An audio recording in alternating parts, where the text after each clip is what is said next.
예수님께서는 이 땅에서 33년 동안 사시다가 이제 모든 사역을 다 마치시고 하늘로 올라가셨습니다. 특히 마지막 3년은 흔히 공생애라고 말하는 사역을 집중적으로 했던 시기였습니다. 예수님께서 공생애를 시작하시면서 제자들을 부르시죠. 수많은 제자들이 성경에 나오지만 그들 중에 특별히 12명을 부르셔서 집중적으로 양육하셨습니다. 그 중에 가장 특별하고 또 수제자 중에 수제자라고 할 수 있는 사람이 바로 베드로입니다. 이 베드로는 동생 안드레와 함께 세례 요한의 제자였습니다. 그런데 동생이 예수님을 메시아로 만나게 된 거예요. 그리고 형에게 와서 이 소식을 전하게 됩니다. 그리고 얼마 후에 예수님의 강권적인 부르심에 따라서 이 베드로도 예수님의 제자가 됩니다. 예수님은 시몬의 이름을 베드로라고 바꾸어 주셨습니다. 그리고 성경에서 항상 제자들의 이름을 나열할 때는 베드로가 항상 제일 먼저 언급이 되죠. 예수님의 제자들 중에 으뜸이라고 할 수 있고요. 또 이렇게 베드로의 제자 생활이 시작되었습니다. 그리고 3년 동안 예수님과 동고동락하게 되죠. 어느 날 예수님은 제자들을 배에 태워서 저쪽 건너편으로 보내십니다. 근데 시간이 지나고 배 위에서 밤 사경이 되었습니다. 이때 예수님이 마치 유령처럼 무리를 걸어서 제자들에게 오게 되죠. 이를 보고 제자들이 모두 무서워했습니다. 다 무서워 두려워 떨고 있는데 이 베드로는 예수님이라는 사실을 깨닫고 나서게 됩니다. 예수님, 저도 무리를 걸어가게 해주십시오. 예수님의 허락을 받고 베드로가 물 위로 예수님을 향해 걸어가죠. 그런데 바람이 불며 베드로가 그것을 보고 무서워하였고 결국엔 물에 빠지게 됩니다. 살려달라고 소리칩니다. 이에 예수님께서는 마태복음 31절에 이렇게 이야기합니다. 예수께서 즉시 손을 내밀어 그를 붙잡으시며 이르시되 믿음이 작은 자여 왜 의심하였느냐 하시고, 베드로에게 예수님은 믿음이 작은 자여 왜 의심하였느냐라고 다그치십니다. 베드로는 이런 사람이었던 것 같아요. 뭔가 속에 욱하는 게 있고요, 또 잘 참지 못하는 것 같기도 합니다. 예수님이 물 위로 걸어오시는 모습을 보고 나도 한번 할 수 있을까? 아무도 두려워서 무서워서 말 못하고 있는 그 길을 순식간에 나섭니다. 그리고 걸어가다 보니까 자신이 생각하는 것 이상으로 바람이 무서웠던 것이죠. 결국엔 빠지게 되고 또 예수님께 도움을 구하게 됩니다. 감정이나 신앙의 기복이 컸던 것 같습니다. 또 때가 되어서 예수님께서는 자신의 십자가 죽음과 부활에 대해서 제자들에게 가르치기 시작하셨습니다. 그런데 베드로가 이 예수님의 가르침을 가로막고 서는 것이었습니다. 아니, 어떻게 예수님이 죽으실 수 있습니까? 이 일은 절대로 예수님께 미치지 않을 것입니다. 그러자 예수님은 베드로에게 어떻게 말씀하십니까? 마태복음 16장 23절에 예수께서 돌이켜 베드로에게 이르시되 사탄아 내 뒤로 물러가라. 너는 나를 넘어지게 하는 자로다. 내가 하나님의 일을 생각하지 아니하고 도리어 사람의 일을 생각하는도다 하시고, 베드로 보고 뭐라고 말씀하십니까? 사탄아 내 뒤로 물러가라. 베드로, 이쯤 되면 베드로는 뭐 말만 하면 예수님께 혼나는 것 같아요. 그냥 앞뒤 생각하지 않고 자신이 생각하는 대로 말하고 또 자신이 느끼는 대로 행동하고 있습니다. 심지어 자신의 스승이자 또 속으로는 자기의 민족을 구원해 줄 그 엄청난 정치적 메시아로 생각하고 있는 이 예수님이 말씀하시는 것까지도 자기 생각으로 바꾸어 버리는 것 같아요. 이제 예수님은 십자가를 지시기 위해서 예루살렘으로 입성하셨습니다. 그런데 사람들은 그것을 눈치채지 못한 것 같아요. 오히려 자기를 이 로마의 압제로부터 구원해 줄 지도자로 보았습니다. 그래서 대대적인 환영을 하였죠. 예수님은 제자들과 함께 예루살렘 안에서 여기저기를 다니면서 많은 행적들을 이루어 가십니다. 그리고 십자가를 지시기 전에 마지막 날에 겟세마네 동산에 가서 기도하시며 보내셨습니다. 모든 준비가 다 마쳐졌고 이제 예수님께서 그동안 말씀하셨듯이 사람들이 자기를 찾아와서 잡혀가면, 십자가를 지시면 모든 게 끝나게 됩니다. 근데 갑자기 베드로가 칼을 꺼내 드는 거예요. 그리고는 대제사장의 하인들 중에 말고라는 자의 귀를 베어버립니다. 이에 예수님이 이렇게 이야기합니다. 마태복음 26장 52절부터 보면, 이에 예수께서 이르시되 내 칼을 도로 칼집에 꽂으라. 칼을 가지는 자는 다 칼로 망하느니라. 너는 내가 내 아버지께 구하여 지금 12군단 더 되는 천사를 보내시게 할 수 없는 줄로 아느냐? 내가 만일 그렇게 하면 이런 일이 있으리라 한 성경이 어떻게 이루어지겠느냐 하시더라. 베드로가 또 혼이 나죠.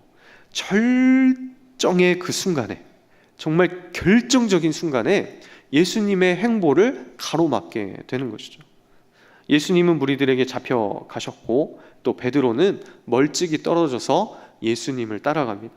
그러다가 닭이 울기 전에 무려 3번이나 예수님을 부인합니다. 자, 한번 생각을 해보자고요. 이 베드로는 참 급해요. 그리고 직선적입니다. 뭐 하기만 하면 그냥 막 던져놓고 스승님께 혼이 납니다. 뭔가 기준이 없는 것 같아요. 예수님에 대한 권위도 없는 것 같습니다. 그냥 자기 기분에 따라서 또 자신의 성품에 따라서 생각하지 않고 먼저 행동하는 사람 같습니다. 예수님이 원하시는 것을 헤아려서 그것을 행하는 것이 아니라 자신의 본능대로 행동하는 사람 같습니다. 그렇게 예수님까지 부인하게 되죠. 이러한 베드로가 기도하던 중에 성령을 받게 되고 또 사도로서 수많은 사역들을 감당하게 됩니다. 그리고 그 가르침을 받고 성도들은 힘을 얻게 되죠. 우리가 읽은 오늘 본문 이 베드로전서 1장 1절과 2절에 이렇게 나와 있습니다. 예수 그리스도의 사도 베드로는 본도, 갈라디아, 갑바도기아, 아시아와 비두니아에 흩어진 나그네 곧 하나님 아버지의 미리 하심을 따라 성령이 거룩하게 하심으로 순종함과 예수 그리스도의 핏부림을 얻기 위하여 택하심을 받은 자들에게 편지하노니 은혜와 평강이 너희에게 더욱 많을지어다. 자, 베드로전서라는 편지가 이것을 받은 독자들이 누구입니까? 본도, 갈라디아, 갑바도기아, 아시아, 비두니아에 흩어져 있는 그리스도인들입니다.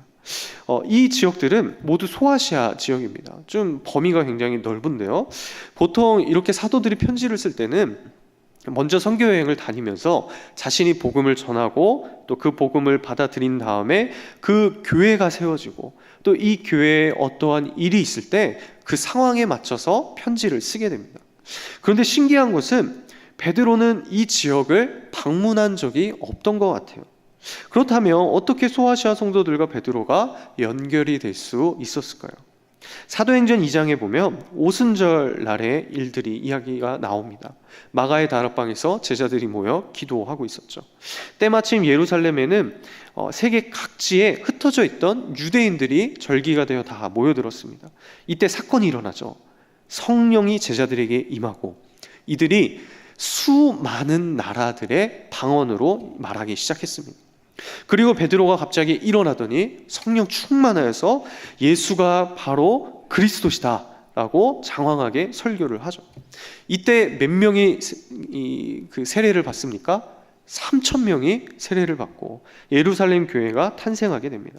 근데 이때 모였던 사람들의 출신지 12곳이 사도행전 2장에 기록되어 있는데 이 중에 이 베드로전서의 독자들인 갑바도기아, 또 본도, 아시아 출신 사람들이 있었습니다. 이들은 베드로가 성령을 받고 복음을 전파하는 그 현장에 있었습니다. 그리고 베드로의 설교를 듣고 복음을 받아들였고 주님을 영접하였고 세례를 받고 각자 자신의 출신지로 돌아가게 된 것이죠. 그리고 아마 각 가정에서 교회를 시작했을 것입니다. 자, 오순절에 예루살렘에 갔다가 복음을 듣게 되었습니다. 예수를 그리스도로 영접하고 세례를 받고 이제 자기의 터전으로 돌아온 것입니다. 그런데 현실은 만만치가 않은 거예요. 베드로가 이 본도, 갈라디아, 갑바도기아, 아시아, 비두니아에 흩어진 그리스도인들을 뭐라고 부릅니까? 나그네라고 부르죠. 물론 뭐 2절에 굉장히 이 길게 막 이렇게 설명을 하면서 뭔가 부연 설명을 하는데 가장 먼저 베드로가 이들을 호칭할 때 나그네라고 말합니다. 나그네라는 단어 자체가 이 성도들이 처해 있는 상황을 굉장히 잘 나타내주고 있습니다. 이 나그네라는 단어는 문자 그대로 해석을 하자면 다른 사람의 집에 함께 있는, 함께 사는 이방인들이라고 말할 수 있습니다. 구약에서 이스라엘 백성들이 이런 생활을 많이 했었는데요.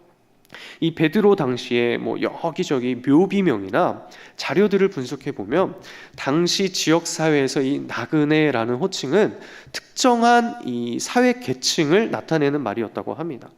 이들은 시민들보다는 좀 낮은 위치였고 또 완전히 이국인들, 다른 나라 사람들보다는 조금 지위가 높았다고 합니다.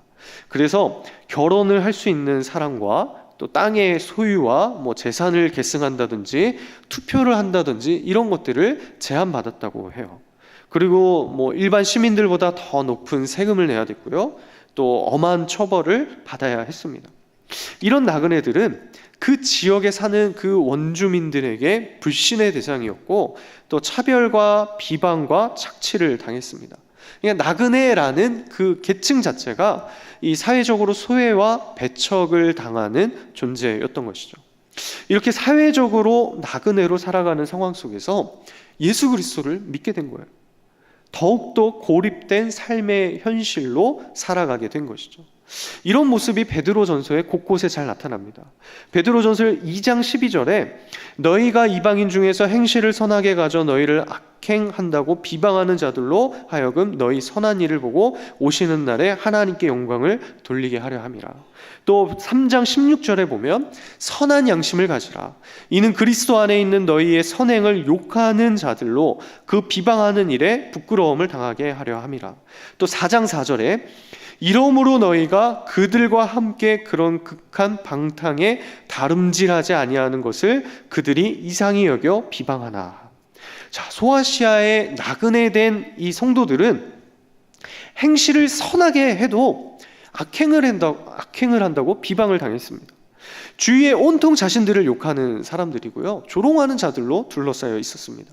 세상의 방식대로 살지 않는다고 그래서 정직하고 선하게 살아간다고 오히려 이상하게 여기고 너희들 왜 그렇게 바보같이 사냐 조롱을 당했습니다. 자, 원래 이 베드로의 성격대로라면 이러한 상황에서 어떻게 했겠습니까? 비방을 당하면 그 즉시 반응했겠죠. 아니 어디서 나에게 이런 치욕을 주느냐 하면서 칼을 쫙 빼들고 귀라도 이렇게 베듯이 막 이렇게 했겠죠. 나에게 있는 하나님은 그런 분이 아니시다라고 하면서 막 선포하며 다녔을 것입니다. 그냥 가서 들이받았을 거예요.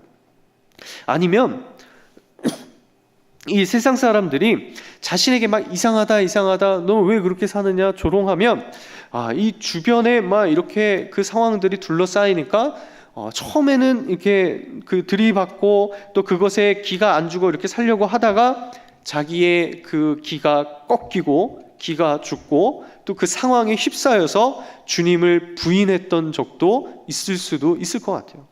사회적인 소외와 차별을 당하면서 극단적인 방법을 선택했을 것입니다.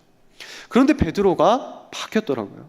성도들에게 이 4장 14절에 보니까 이렇게 권면을 합니다. 너희가 그리스도의 이름으로 치욕을 당하면 복 있는 자로다.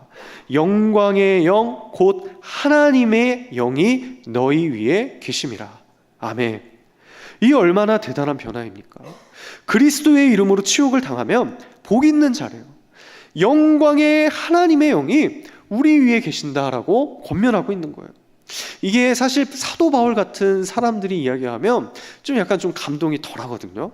이 뭔가 좀 이렇게 뛰어나고 완벽한 사람이 얘기하면 좀 와닿는 게 없어요. 그런데 이 베드로처럼 좀 허점도 있고 또 실수도 많고 맨날 예수님께 혼나고 또 예수님 부인했던 사람이 변화가 되고 또 이렇게 권면을 하니까 이 성도들이 얼마나 감동을 받았겠습니까? 사도인 나도 예수님의 수제자 중에 수제자였던 나도 너희처럼 고난을 만났고 어려움도 만났고 나그네와 같이 살 때에 그 상황을 정말 피하고 싶었고 또 때로는 부인하기도 했었다. 하지만 하나님의 은혜를 받고 성령을 받고 지금 와서 돌아보니까 그리스도의 이름으로 치욕을 받는 것이 뭐라고요? 복이래요. 그 위에 하나님의 영이 함께 하시는 것이다라고 선언합니다. 이 편지를 통해서 이 소아시아에서 핍박을 받으면서 고난 속에 살아가는 교인들이 아마 엄청난 힘을 얻었을 것입니다. 여기서 편지를 돌려보고 또 전에서 또 다른 곳에서 편지를 돌려보고 그 편지를 외워가면서 그래, 베드로 사도가 이렇게 말씀하셨어 하면서 이 복음의 능력을 체험했을 것입니다. 복음이라는 것이 이렇게 사람을 바꿉니다. 우리 인생의 해결책은 복음밖에 없습니다. 하나님의 말씀을 통해서 예수 그리스도를 만나는 방법밖에 없어요. 진부하고 구식처럼 들리고 우리가 누구나 다 아는 이야기지만 우리 인생의 모든 해결책은 하나님의 은혜를 받고 하나님이 누구신지를 알고 하나님이 우리에게 어떤 일을 행하셨는지를 직면하고 그리고 그대로 넘어진다 할지라도 꿋꿋이 버텨내면서 살아가는 방법밖에 없습니다. 사람이 바뀌려면 하나님을 만나야 돼요. 우리 가정에 바뀌지 않는 사람들이 있습니까?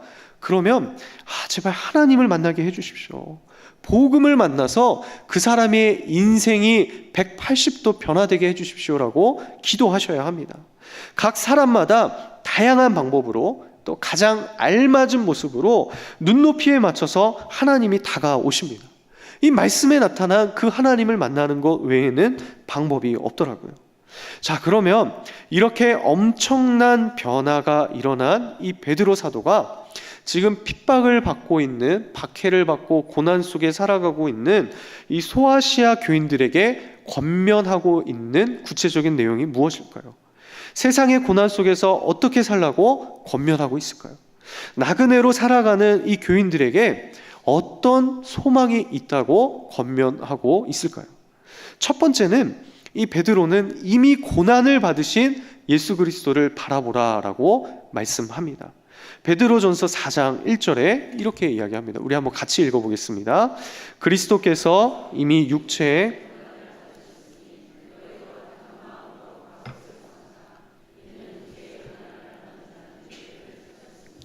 자, 성도가 어떻게 고난을 이겨낼 수 있습니까? 그것은 이 땅의 종의 형체를 입으시고 또 고난을 받으신 그 예수 그리스도를 바라보는 것입니다. 우리가 예수 그리스도와 같은 마음으로 갑옷을 삼아야 합니다. 이 표현이 정말 멋진 것 같아요. 우리가 그 전신갑주를 입으라라고 이야기를 하는데 예수 그리스도와 같이 그 같은 마음으로 갑옷을 삼아야 합니다. 이 예수 그리스도의 고난을 기억하고 영적인 전쟁을 치루어 나가야 하죠. 그때 우리가 기억해야 할 이 예수님의 고난이 무엇일까요? 예수님도 그냥 인간의 감정을 느꼈고 또 뭔가 이렇게 몸이 아픈 고난을 겪으셨고 또 사람으로서 굉장히 힘든 고난을 겪었다는 것을 우리가 위로 삼아야 될까요? 그것은 아닌 것 같아요.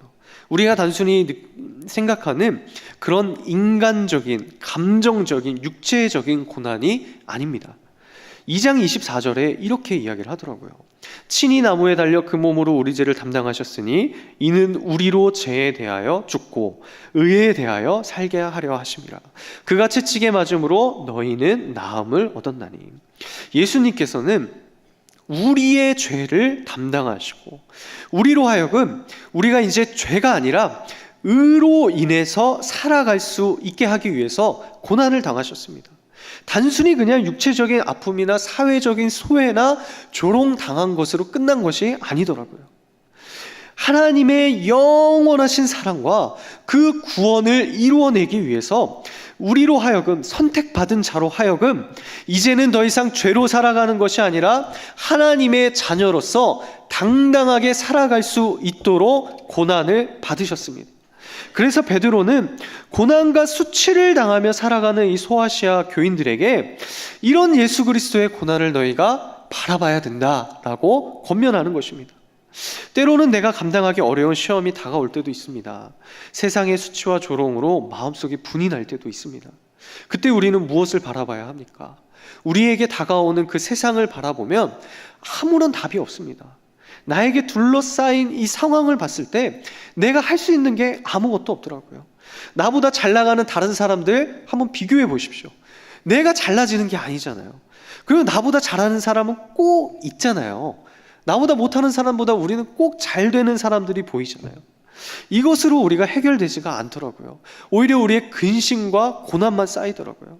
우리가 바라봐야 할 것은 오직 나를 위해 죽으시고 나를 살리시기 위해서 고난받으신 예수 그리스도를 바라보는 것입니다. 이것이 그리스도인들이 이 세상에서 승리하고 버텨낼 수 있는 길입니다. 성도들은 이미 고난받으신 예수 그리스도를 바라보아야 합니다. 그리고 또 베드로는 성도들에게 이렇게 권면을 합니다. 이미 고난받으신 예수 그리스도를 바라봤다면 이제는 앞으로 오실 예수 그리스도를 바라보라라고 하는 것이죠. 1장 7절에 이렇게 이야기합니다. 너희 믿음의 확실함은 불로 연단하여도 없어질 금보다 더 귀하여 예수 그리스도께서 나타나실 때에 칭찬과 영광과 존귀를 얻게 할 것이니라. 자, 우리가 무엇을 바라봐야 합니까? 예수 그리스도께서 언젠가는 이 땅에 다시 오실 것이다 라는 것입니다. 그때에 믿음을 가진 자는 하나님으로부터 칭찬을 받고 영광을 받고 존귀를 받게 될 것입니다. 이것이 이 땅을 나그네로 살아가는 자들의 소망인 것이죠. 사람들은 이미 고난을 받으셨던 그 예수 그리스도를 잘 기억합니다. 영화로도 기억이 되고 또 우리의 이미지로도 상상을 합니다. 그런데 앞으로 오실 예수 그리스도는 잘 기억을 못해요. 좀 힘이 들고 어려움에 처하면 예수님도 나를 위해서 고난을 받으셨지, 여기까지는 잘 가는데 그래도 이 모든 것들을 다 이겨내게 하시고 우리를 다시금 또 세워주시고 영원한 천국을 그 마지막 날에 주님께서 오셔서 우리에게 베풀어 주실 거야 라고까지는 잘 생각을 못하는 것 같습니다. 그러니까 우리의 눈에 보이지 않으니까, 상상이 안 되니까 자꾸만 신앙이 과거로 돌아가게 되더라고요. 그런데 우리가 항상 견지하고 있어야 할 예수 그리스도의 모습은 이미 이전에 우리를 위해서, 우리의 구원을 위해서 고난받으신 예수 그리스도도 있지만 앞으로 오실 모든 것을 이루실 그 미래에 재림하실 예수 그리스도입니다. 세상 사람들은 이 땅에서 소망을 찾습니다. 여러분, 욜로족이라고 들어보셨습니까? 이거 발음도 이상하잖아요. 욜로족 막 이러면서 이 한 번뿐인 인생, 현재를 즐기고 지금 이 순간 아무것도 할 수 있는 게 없으니까 이 복잡한 사회 구조 속에서, 이 허탄한 이 사회 구조 속에서 자신이 원하는 대로 살아가자라고 이야기를 합니다. 그런데 그리스도인들은 이렇게 살 수가 없어요. 왜 그렇습니까? 우리 인생은 한 번으로, 현재로 끝나는 것이 아니기 때문입니다. 현재가 전부가 아니에요.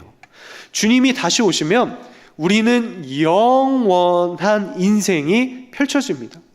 그리스도인은 주님과 함께 영원한 나라에서 살 것을 바라보며 이 땅에서 잠시 나그네로 살아가는 것입니다. 이 땅에서 뭔가 억울한 일을 당하면 그대로 좀 복수를 해줘야 되는데, 한 개 당하면 막 한 2개, 3개 복수해줘야지 이 마음이 편하잖아요. 초등학교 때 책상에 이렇게 보통 2인용 책상에 이렇게 줄을 딱 그어놓고 여기 이렇게 좀 넘어오면 어떻게 합니까? 한 번 딱 넘어오면 2번 넘어가잖아요. 그렇죠? 그리고 한 대 이렇게 딱 치면 친구가 어떻게 합니까? 2대 치잖아요. 저만 이런 경험을 했나 보네요. 제가 좀 성품이 그렇게 좋지 않았나 봅니다. 우리는 뭔가 이렇게 당하면 내가 당한 것보다 더 이렇게 복수를 해야 마음이 풀려요. 후련해요. 그런데 지금 우리가 사는 이 땅에서 그렇게 하지 못하는 이유가 무엇입니까? 우리가 사는 이 땅에서의 삶이 전부가 아니기 때문이죠. 이 땅에서 고난을 받고 핍박을 받고 또 박해 속에 산다 할지라도 이것이 전부가 아니라 주님이 다시 오시면 우리가 영원한 하늘나라가 펼쳐지고 그 천국에서 주님과 그 영원한 영광을 누리며 살 수 있기 때문입니다. 그래서 우리가 지금 이렇게 힘들어도 꾸역꾸역 견디면서 참으면서 살아가는 것이죠. 이게 참 말로 해도 힘든데 실제 우리 삶은 정말 더 어려운 것 같아요. 그런데 이 베드로전서에서 사회적으로 또 종교적으로 고난 속에서 살아가고 있는 성도들에게 이러한 믿음을 독려하고 있어요. 오히려 고난을 통해서 하나님이 영광 받으신다라고 선포합니다. 4장 16절에 이렇게 이야기합니다. 만일 그리스도인으로 고난을 받으면 부끄러워하지 말고 도리어 그 이름으로 하나님께 영광을 돌리라. 우리 한번 같이 읽어볼까요? 시작. 만일 그리스도인으로 고난을 받으면 부끄러워하지 말고 도리어 그 이름으로 하나님께 영광을 돌리라. 아멘. 이 세상 사람들이 볼 때 얼마나 아이러니한 일입니까? 신앙을 가진 나그네만이 할 수 있는 거예요. 그 나그네 말고는 이런 소망을 가질 수가 없습니다. 세상에서는 고난받는 게 부끄럽죠. 또 힘이 듭니다.